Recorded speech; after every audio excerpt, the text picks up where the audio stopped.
Hello guys, welcome back to my channel. तो आज मैं आपको अपना डेली रूटीन नहीं दिखा रही हूँ। ऑब्वियसली मैं पढ़ ही रही थी एंड टेबल की हालत देख के आपको समझ में आ रहा होगा, बट अभी मैं आपको कुछ इंपॉर्टेंट बताने वाली हूँ। अब मैं आपको बताऊँगी कि how to analyse mock test, कि मैं अपना मॉक टेस्ट कैसे एनालाइज करती हूँ। बहुत लोगों के ये डाउट था, तो मैंने सोचा एक अलग से वीडियो बना देते हैं। किसी डेली रूटीन में दिखाऊंगी तो वो मिक्सअप हो जाएगा। So yes, here it is. So guys, analysis में आपको तीनों सेक्शन का अलग अलग बताती हूँ। Okay, wait, let me show you. मैंने ऐसे नोट डाउन कर रखा है पूरा अलग से, जब मैंने अपना सेक्शनल देना शुरू किया था, जब मैंने पॉइंट्स नोट डाउन किए थे। And now I am going to tell you each one by one. तो guys, let's start with my favourite section, VARC। तो मैं आपको VARC के कुछ इंपॉर्टेंट पॉइंट्स बताती हूँ। फर्स्ट थिंग, आपको ये वाला सेक्शन पूरा अटेम्प्ट करना है without timer. Yes, without timer, and पूरा अटेम्प्ट करना है। जो आपने RCs लीव किए थे पहले, वो भी करना है। तो ये एक सेक्शन है जो आपको दोबारा से सारा अटेम्प्ट करना होता है। And the second thing is you have to change your strategies after every 2 mocks, जिससे आपको पता चले कि आपके लिए क्या वर्क कर रहा है, क्या नहीं वर्क कर रहा। मेरे लिए अब जो वर्क कर रहा है वो है 3 RCs एंड VA वाला पार्ट, जितना भी हो जाए टाइम में। बट मैंने पहले ट्राई किया था कि 2 RCs करूँगी, बट मेरे लिए जो सही काम कर रहा है वो है 3 RCs। तो सबके लिए अलग अलग हो सकता है, वो आपको ट्राई करके ही पता चलेगा। तो सेकंड थिंग तो स्ट्रेटजी वाली होगी। फर्स्ट थिंग होगी आपने सारे अटेम्प्ट करने हैं। And now third thing is आपको ये चेक करना है जो आपने क्वेश्चंस करेक्ट करे हैं ना, वो करेक्ट आपने खुद से करे हैं। मतलब कि आपका व्यू पॉइंट था वो ऑथर के व्यू पॉइंट से मैच हो गया, या आपके तुक्के से ठीक हो गए। अगर वो तुक्के से ठीक हो रहे हैं तो you need to work on your concept and you to check your viewpoint is matching or not. वो सब चीज़ों पे आपको वर्क करना पड़ेगा। बट अगर आपका व्यू पॉइंट मैच हो रहा है, आपने वही सोचा था जो आपको एक्सप्लेनेशन में दिया हुआ है, then you are going in right direction.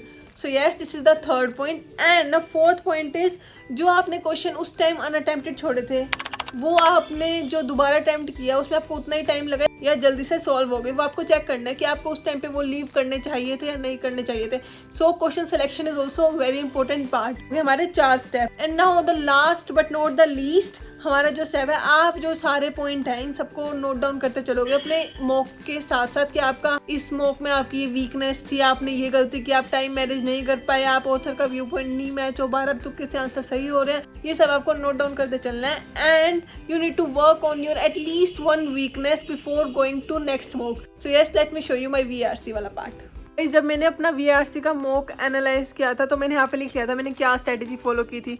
3 RCs and VA वाला पार्ट किया था। एंड पैसेज 1 में मेरे से क्या मिस्टेक हुई, क्या लैंग्वेज गलती, वो सब मैंने पैसेज वाइज लिखा था इसमें। मतलब कि वर्ड मीनिंग तो आप याद कर नहीं सकते इतने सारे, तो जो भी आप अपना अटेम्प्ट कर रहे हो, सेक्शनल दे रहे हो, मॉक दे रहे हो, उसमें कुछ वर्ड्स आएंगे नहीं, तो उन वर्ड्स के मीनिंग आप नोट करते चलो साथ साथ, क्योंकि वो रिपीट भी हो सकते हैं। कुछ नया मत करो, बट जो आप कर रहे हो एटलीस्ट पैसेज उनके तो आपको मतलब पता होना चाहिए ना।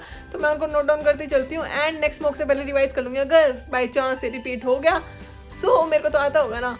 सो गाइज, ये था मेरा VA वाला पार्ट का जो मैं एनालिसिस करती हूँ, इस टाइप से करती हूँ। एंड लेट मी नो अगर आप कुछ और भी चीज़ फॉलो करते हो जो मैं मिस कर रही हूँ। So now it's time for DLR। You know, DLR का ना मेरे को एनालिसिस करने में सबसे ज़्यादा मज़े आते हैं, क्योंकि इसमें मैं पूरा टाइम दे के सोल्व करती हूँ, और फिर जब पजल सोल्व हो जाए तो कितना अच्छा लगता है आपको भी पता है। सो यस, मेरा ये सेक्शन फेवरेट तो नहीं बट सेकंड फेवरेट है। एंड इसका एनालिसिस अब कैसे करना है, तो इसमें सबसे इम्पोर्टेंट जो बात है वो है जो आपने सेट अटेम्प्ट नहीं करे वो आप जितना टाइम दे सकते हो ना, मतलब कि maximum 40-50 minutes to a set आप दो। फिर आप देखना आपको कितना अच्छा लगेगा अगर आपसे खुद से सोल्व हो जाएगा ना, बिना सॉल्यूशन देखे। यू विल फील लाइक कि आपको सब कुछ आ गया।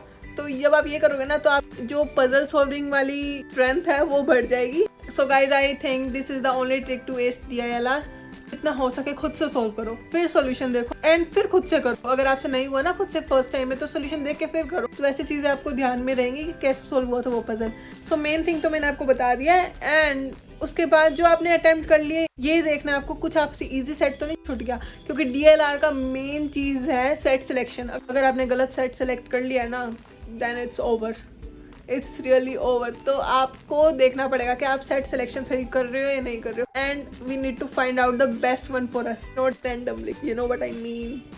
आफ्टर दैट, जब विदाउट टाइमर सोल्व कर लोगे ना, फिर आपको ये चेक करना है कि आपके कौन से कॉन्सेप्ट वीक है। Right it down and work on that one concept before doing next mock. क्योंकि अगर आप बिना एनालाइज करे, बिना अपनी वीकनेस पर वर्क करे आगे चलते जाओगे तो कोई फायदा नहीं होगा ऐसे, क्योंकि आप सेम मिस्टेक्स रिपीट करोगे।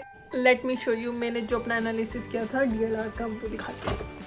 सो गाइस, ये है मेरा DLR का एनालिसिस। जो फर्स्ट सेट था ना इसमें थोड़ा सा ट्रिकी था, बट वो मेरे को बाद में समझ में आ गया था। And this was my final decision कि I rightly left this set, high chance of mistake.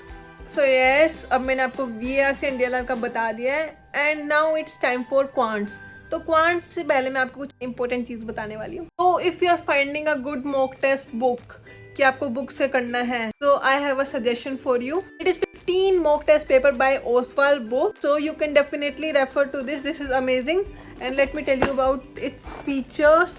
इस बुक में आपको लास्ट 3 years के प्रीवियस ईयर्स पेपर्स मिल जाएंगे एंड वो भी तीनों शिफ्ट। पॉली ट्रेंड एनालिसिस भी बताया गया कि कौन से चैप्टर से क्या वेटेज रही है किस ईयर में, सो आप इसको भी रेफर कर सकते हो। And before going to mocks, यहाँ पे आपको माइंड मैप्स दिए हुए हैं जो आप रिवाइज कर सकते हो। मॉक्स से पहले फ्रेशन अप करने के लिए या रिवीजन के लिए आपको टॉपिक सब ध्यान आ जाएंगे। So yes, these pointers are very helpful, हर टॉपिक के दिए हुए हैं अच्छे से। And then we have mock test, और इनके सोल्यूशन आपको साइड बाय साइड नहीं दिए हुए, तो आप चीटिंग भी नहीं कर सकते। इसमें आपको ये भी बताया गया है कि आंसर्स जो है कौन से टॉपिक से हैं, तो आपको समझ में आ जाएगा कि आपका कौन सा टॉपिक वीक है एंड कौन सा स्ट्रॉन्ग है।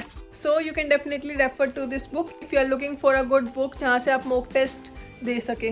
There is 40% off on all the Oswal books, so yes, if you want you can purchase it, it is the right time. Now we are on our third important part, that is quants. अब quants तो मेरी खुद week है, इसका analysis मैं ऐसे करती हूँ। इसमें जैसे मेरा अर्थमेटिक कंप्लीट हो गया है एंड अलजेब्रा के 2-3 टॉपिक कंप्लीट है, तो अटेम्प्ट भी मैं उन्हीं क्वेश्चन को करती हूँ जो उन टॉपिक से आ रहे हैं। तो एनालाइज जब मैं करती हूँ अपना क्वांट्स का पार्ट, तो उन्हीं को देखती हूँ कि मैंने जो टॉपिक करे हुए उनके क्वेश्चन में से सॉल्व हो रहे हैं नहीं हो रहे, और नहीं हो रहे तो उनका रीज़न क्या है। कॉन्सेप्ट क्लैरिटी नहीं है। ऐसे भी क्वेश्चन थे जिनके मेरे को कॉन्सेप्ट क्लैरिटी नहीं थी, तो मैं उस टॉपिक को करती हूँ, अलग से नोट डाउन कर लूँगी कि वाला कॉन्सेप्ट करना है नेक्स्ट मॉक से पहले, and then I do that concept, उसके बाद मैं नेक्स्ट मॉक देती हूँ। सो आप भी ऐसे कर सकते हो। एंड सेकंड थिंग इज़, आपको ये देखना है कि जो आपने क्वेश्चंस कर रहे हैं उनका मेथड आपने ज़्यादा लॉन्ग तो नहीं लगा दिया, तो एक बार सॉल्यूशन पे विजिट कर लेना कि आपने जो मेथड किया वो बहुत ज़्यादा बड़ा तो नहीं है, उसकी कोई ट्रिक अवेलेबल है तो वो आप नोट डाउन कर सकते हो। सो यस, क्वांट्स में तो इतना ही। एंड जो भी आपके वीक टॉपिक्स हैं, हर मॉक के बाद आप एक लिस्ट बनाएं कि तीनों सेक्शंस में से आपके क्या वीक पार्ट्स हैं। Work on that topics before giving next mock, and फिर आप देखो कि आपने जो टॉपिक पे काम किया है उस पर आपको क्वेश्चन अटेम्प्ट कर पा रहे हो या नहीं कर पा रहे। एंड गाइज, इस सारी प्रोसेस में आपको कम से कम 4 से 5 घंटे लगेंगे ही लगेंगे, तो आपको भागने की जरूरत नहीं है। एक दिन आप पूरा मॉक एंड उसके एनालिसिस के लिए ही रखो। सो यस, यही थी मेरी ट्रिक्स एंड टिप्स। अगर आपको अच्छी लगी हो तो लाइक, शेयर, सब्सक्राइब कर देना, and thank you for watching.